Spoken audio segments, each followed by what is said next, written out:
Um dia ela chegou para mim e disse: "Olha, vamos terminar o nosso namoro?" E eu disse: "Mas por quê?" Porque não dá mais." E eu disse: "Tudo bem, meu bem.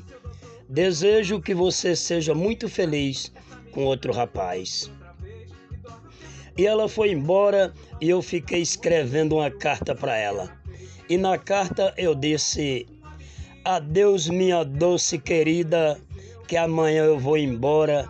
Eu vou procurar lá fora alguém que me dê valor, porque a mulher que eu amava e amo e vou amar para sempre morreu.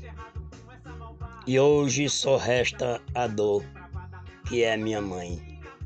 Por isso eu digo: adeus, minha doce Lucena, espelho da minha sina.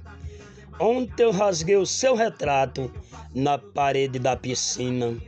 Por isso, amanhã eu vou embora, vou para o estado de Minas, mas um dia eu voltarei com 3 filhos, 3 meninos e uma menina e uma esposa. E vou passar em frente à sua porta com a esposa segurando em meu braço e do meu lado 4 crianças me chamando de pai. Aí você vai ver o tamanho da dor que você vai sentir no coração do seu pai. Aí você vai ver a dor que você vai sentir no coração do seu pai.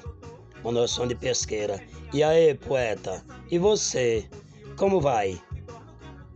É isso aí.